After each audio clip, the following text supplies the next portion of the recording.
Good morning students, myself Shan Patel. Today we are going to start part 8 of chapter number 15 some natural phenomena. जैसे कि बच्चों हमारा chapter number 15 चल रहा है सब नेचुरल फेनोमेना। लास्ट लेक्चर में हमने कुछ अर्थक्वेक के बारे में डिस्कशन किया था ना कि अर्थक्वेक जो है वो किस तरीके से क्रिएट होता है। लास्ट लेक्चर में हमने समझा था कि प्लेट्स जो होती है हमारी अर्थ जो मेरी अर्थ का जो टॉप लेयर है उसको क्रस्ट कहा जाता है। वो क्रस्ट जो है वो अलग अलग प्लेट से बना हुआ होता है। जब प्लेट जो है एक दूसरे के ऊपर प्रेशर करती है, जब वो मोशन में होती है, जब मूव होती है, तब क्या होता है, अर्थक्वेक क्रिएट होता है। ओके, और अर्थक्वेक में बच्चों हमने लास्ट लेक्चर में समझा था कि अर्थक्वेक जो है उसकी वजह से क्या क्या डैमेज हो सकता है। ओके, अर्थक्वेक जो है बहुत ही डिस्ट्रक्टिव है, उसकी वजह से हमारी लाइफ एंड प्रॉपर्टीज को डैमेज हो सकता है। तो अर्थक्वेक के बारे में हमने इतना डिस्कस किया है। ओके, लास्ट लेक्चर में हमने ये भी डिस्कस किया कि अर्थक्वेक जो है उसका जो मैग्नीट्यूड जो है, उसकी जो फ्रीक्वेंसी जो है वो रिचर स्केल में मेजर होती है। याद है आपको? ओके, और अर्थक्वेक में हमने जो हाईली जो फ्रीक्वेंसी वाले जो अर्थक्वेक होते हैं, लाइक जो कश्मीर में जो अर्थक्वेक आया था 2005 में, ओके, 2001 में जो भुज में अर्थक्वेक आया था, जो हाईली फ्रीक्वेंसी वाले अर्थक्वेक, उसका मैग्नीट्यूड, उसकी जो फ्रीक्वेंसी जो होती है वो ग्रेटर देन 7.5 थी। लास्ट लेक्चर में हमने देखा था। ओके, तो बच्चों आज के लेक्चर में हम पार्ट 8 में हम उससे आगे डिस्कस करने जा रहे हैं प्रोटेक्शन अगेंस्ट अर्थक्वेक। अर्थक्वेक जब क्रिएट हो जाए, ओके, जब अर्थक्वेक आ रहा हो तब अर्थक्वेक से क्या हमको प्रोटेक्ट, किस तरीके से हमको करना चाहिए, अर्थक्वेक से हमको प्रोटेक्ट होना हो तो किस तरीके से होना चाहिए। ओके, उसके लिए कौन कौन से प्रिकॉशंस रखने चाहिए वो आज के लेक्चर में हम डिस्कस करने वाले हैं। See here. First of all, the buildings in big zones should be so designed that they can withstand major tremors. बच्चों यहाँ पर ऐसा पता है कि सबसे पहले तो हमारी जो बिल्डिंग्स जो है, बिल्डिंग्स को इस तरीके से डिजाइन करनी चाहिए। मीन्स कहाँ पे जो वीक जोन्स में जो बिल्डिंग है उसकी बात हो रही है। मोस्ट ऑफली जो वीक जोन है, लास्ट लेक्चर में हमने समझा था वीक जोन कौन कौन से, कहाँ पे, कौन कौन से स्टेट में। तो वीक जोन्स में मोस्ट ऑफली जो बिल्डिंग्स बनती है वो बिल्डिंग जो है वो किस तरीके से उसका स्ट्रक्चर करना चाहिए। ओके, उसको वेल डिजाइन करना चाहिए, अच्छी तरीके से डिजाइन करना चाहिए, जिसकी वजह से अगर अर्थक्वेक आता है तो मोस्टली डैमेज ना हो। समझ में आ रहा है? बिल्डिंग जो है वो फॉल ना हो, गिर ना जाए, उसकी वजह से कोई डैमेज ना हो। अब आपके दिमाग में क्वेश्चन आ रहा है कि सर ऐसे किस तरीके से बिल्डिंग का किस तरीके से स्ट्रक्चर होना चाहिए, किस तरीके से बनानी चाहिए, तो उसके बारे में भी दिया गया है। देखें, consult qualified architects and engineers. बच्चों यहाँ पर ऐसा बता कि जब बिल्डिंग्स बना रहे हो, बिल्डिंग बनाते वक्त ऐसे consult qualified architects, qualified architectures जो है, क्वालिफाइड आर्किटेक्चर्स को वो जो हमारा बिल्डिंग का जो वर्क है वो देना चाहिए, और क्वालिफाइड इंजीनियर्स जो सबसे बेस्ट इंजीनियर, क्वालिफाइड इंजीनियर्स हो, उसको हमें क्या करना चाहिए, कंसल्ट करना चाहिए, जिसकी वजह से हमारी वो हमको सही तरीके से एडवाइस दे सके, उसका बिल्डिंग का स्ट्रक्चर ठीक से बना सके। समझ में आ रहा है? जिसकी वजह से बिल्डिंग जो है वो परफेक्टली बने, और उसकी वजह से जब अर्थक्वेक क्या ऐसा कोई नेचुरल फेनोमेना आए तो बिल्डिंग को ज्यादा डैमेज ना हो। समझ में आ रहा है? Now in highly seismic areas the use of mud और timber is better than using heavy construction materials. बच्चों यहाँ पर ऐसा बताया गया जो हाईली सेस्मिक एरियाज जो होता है, हाईली सेस्मिक एरिया मीन्स जहां पे अर्थक्वेक जो है बार बार फ्रीक्वेंटली वो अर्थक्वेक आता रहता है। समझ में आ रहा है? ओके, 1 मंथ या 15 डेज या इस तरीके से बार बार उसमें अर्थक्वेक आता रहता है। जो हाईली सिस्मिक एरिया जो होता है वहां पे यूज ऑफ मड और टिम्बलर, वहां पे मड या फिर टिम्बलर का यूज करना चाहिए। Okay, better than using the heavy construction materials, वहां पे हेवी कंस्ट्रक्शन मटेरियल्स का यूज नहीं करना चाहिए। उसकी जगह पे या तो मड के हाउसेस बनाए या तो फिर टिम्बलर जो वुड आता है, ओके, उसके हाउसेस बनाए। अब इससे क्या फर्क पड़ेगा? ओके, अब आप बोलोगे कि सर आपने तो बोला है कि बिल्डिंग जो है वो एकदम परफेक्टली बनानी चाहिए, अच्छे कंसल्ट करने चाहिए इंजीनियर्स, आर्किटेक्चर, ओके, अच्छा मटेरियल यूज करना चाहिए। लेकिन यहाँ पर कोई ऐसा बोला है कि मड यूज करना चाहिए, टिम्बर यूज करना चाहिए। लेकिन कहाँ पे बच्चों, जहाँ पे बार बार सिस्मिक एरियाज जो है वहां पे जहाँ पे बार बार अर्थक्वेक आता हो, ओके, क्यों ऐसा करना चाहिए? देखिए, keep roofs as light as possible. उसके जो रूफ जो है, हाउसेस के जो रूफ जो होते हैं, उसकी जो छत जो होती है, वो roofs as light as possible, वो लाइट होने चाहिए। समझ में आ रहा है? हेवी नहीं होने चाहिए, लाइट होने चाहिए। In case the structure falls, the damage will not be heavy. देखिए, इसलिए क्यों कहा गया कि मड का क्यों बनाना चाहिए, टिम्बर वुड का क्यों बनाना चाहिए, उसके रूफ जो है वो लाइट क्यों रखना चाहिए?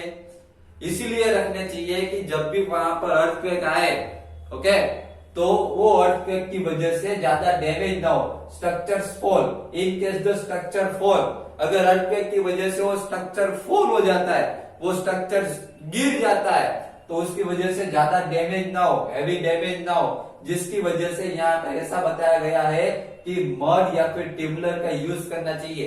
ओके, हैवी कंस्ट्रक्शन मटेरियल्स का यूज नहीं करना चाहिए ऐसे एरिया में जहां पे बार बार अर्थक्वेक आ रहा हो, और उसकी जो रूफ जो है, उसकी जो छत जो है, वो हो सके पॉसिबल हो तब तक वो लाइट होनी चाहिए, हेवी नहीं होनी चाहिए।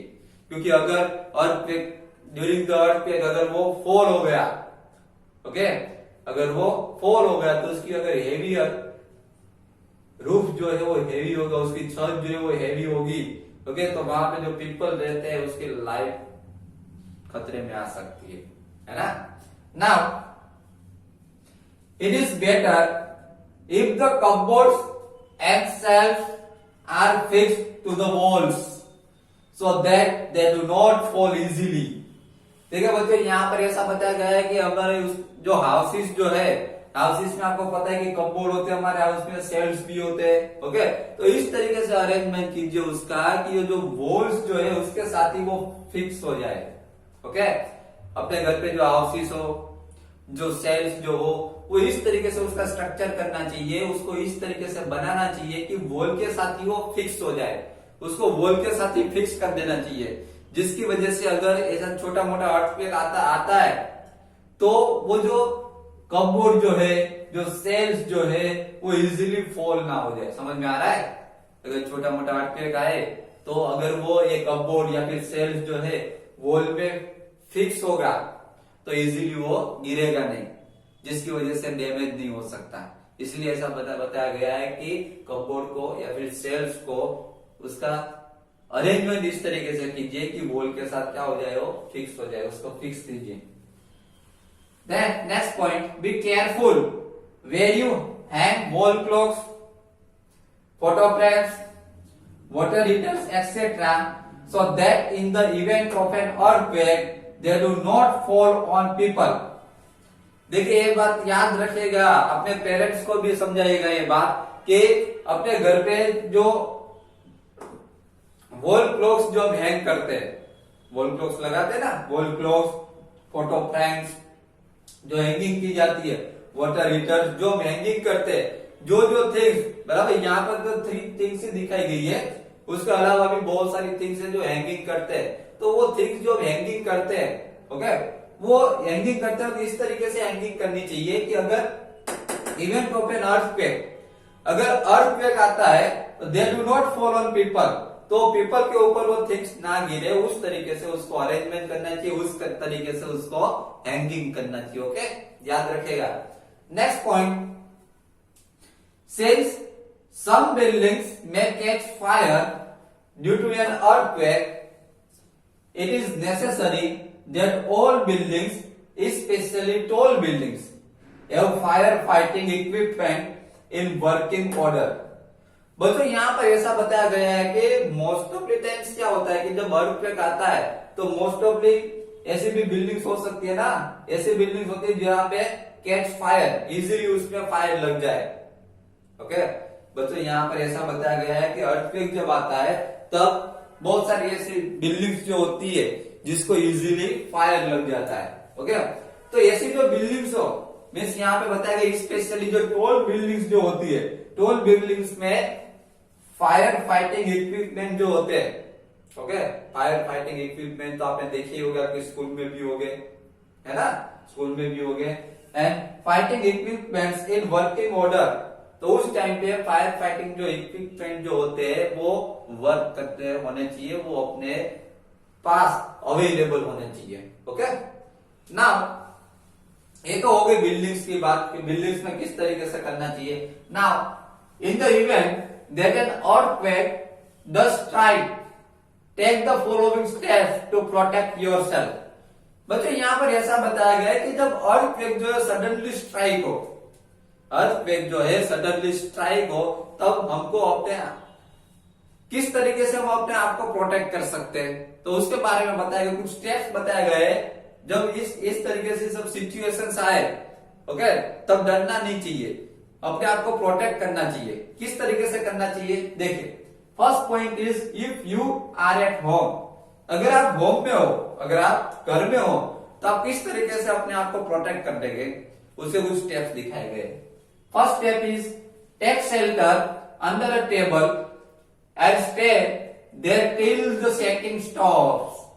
बच्चों यहाँ पर ऐसा बताया गया है कि जब अर्थक्वेक हो रहा है तब क्या कीजिए, take shelter under a table, table के नीचे बैठ जाइए।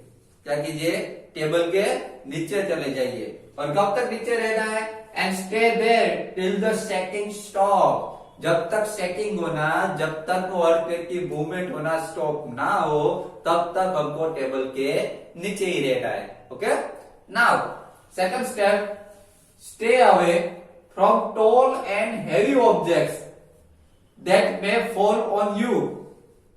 Stay away from tall and heavy object. बच्चों यहां पर ऐसा बताया गया है कि टॉल एंड हैवी ऑब्जेक्ट से दूर रहना चाहिए।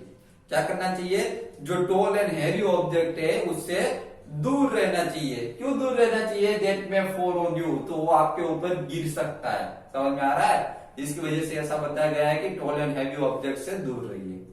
Then, if you are in bed, do not get up. देखिए यहां पर क्या बताया गया है कि अगर आप बेड में हो तो उठिए मत, जिस पोजीशन में बेड में हो उसी पोजीशन में रहिए। Protect your head with a pillow, protect your head with a pillow, अपना हेड जो है पिलो से क्या कर दीजिए, ढक दीजिए, प्रोटेक्ट कर दीजिए। समझ में आ रहा है, क्योंकि कोई भी थिंग्स गिरे तो आपके हेड को डैमेज ना हो, उसके लिए। Then second point is if you are outdoor. बच्चों ऊपर के जो स्टेप जो है वो if you are at home, जब आप होम में हो तब किस तरीके से अपने आप को प्रोटेक्ट करने चाहिए, उसके स्टेप्स आगे। Now if you are outdoor, अगर आप आउटडोर से, अगर आप घर से बाहर है तो कौन कौन से स्टेप्स फॉलो करने चाहिए। Find a clear spot away from buildings, trees and overhead power lines. देखिए बच्चों यहां पर ऐसा बताया गया, फाइंड अ क्लियर स्पॉट, ऐसा एकदम क्लियर स्पॉट फाइंड कर लीजिए। अवे फ्रॉम बिल्डिंग, जो कहां से, away from buildings, trees and overhead power lines, जो बिल्डिंग से दूर हो, ट्रीज से दूर रहिए, और ओवरहेड पावर लाइंस, अपने ऊपर कोई पावर लाइन ना हो, बराबर, उससे भी दूर रहिए पावर लाइन से। Drop to the ground, drop to the ground, टाउन पे बैठ जाइए सब तो। Then if you are in a car और अ बस, डू नॉट कम आउट। अगर आप कार में हो ड्यूरिंग द अर्थक्वेक, अगर आप कार में हो, अगर आप बस में हो, तो आप बस से या फिर कार से बाहर मत निकलिए। Ask the driver to drive slowly to a clear spot. अपने ड्राइवर को ऐसा बोले कि स्लोली स्लोली ड्राइव करे और क्लियर स्पॉट पे ले जाए। क्लियर स्पॉट पे जिसके वो एकदम क्लियर स्पॉट हो, ग्राउंड जैसा हो, वहां पे ले जाए। ओके, आजू बाजू बिल्डिंग्स ना हो, ऐसा ग्राउंड हो जहां पे स्पेस हो, वहां पर ले जाए। Do not come out till the camera stop. बाहर मत निकलिए जब तक ये सेटिंग जो है, क्या जो सेटिंग हो रहा है, जब तक वो स्टॉप ना हो जाए तब तक हमें बाहर नहीं निकलना है। समझ में आ रहा है। तो बच्चों यहाँ पर पार्ट 8 जो है, यहाँ पर पार्ट 8 कंप्लीट हो रहा है। आज के लेक्चर में पार्ट 8 में हमने अर्थक्वेक के बारे में समझा कि अर्थक्वेक जो है उससे किस तरीके से प्रोटेक्ट हो सकते हैं। Okay, earthquake during the earthquake किस तरीके से उससे प्रोटेक्ट हो सकते हैं। वहां पे हमने बहुत सारे पॉइंट समझे। If you are at home, जब आप घर में हो तब किस तरीके से प्रोटेक्ट होना चाहिए। इफ यू आर आउटडोर, जब आप आउटडोर्स में होते हैं, बाहर होते हैं, तब किस तरीके से प्रोटेक्ट होना चाहिए। बहुत सारे स्टेप्स हमने समझे। ओके, तो बच्चों यहाँ पर पार्ट 8 कंप्लीट हो रहा है। इसके साथ ये जो चैप्टर है, चैप्टर नंबर 15 भी यहाँ पे कंप्लीट हो रहा है। इसकी पीडीएफ जो है वो मैं आपको सेंड कर दूंगा। अपनी जो एप्लीकेशन है, स्कूल की एप्लीकेशन, उसमें पीडीएफ आ जाएगी। वो पीडीएफ जो है अपनी नोटबुक में नोट डाउन कर लीजिएगा। Okay, thank you very much.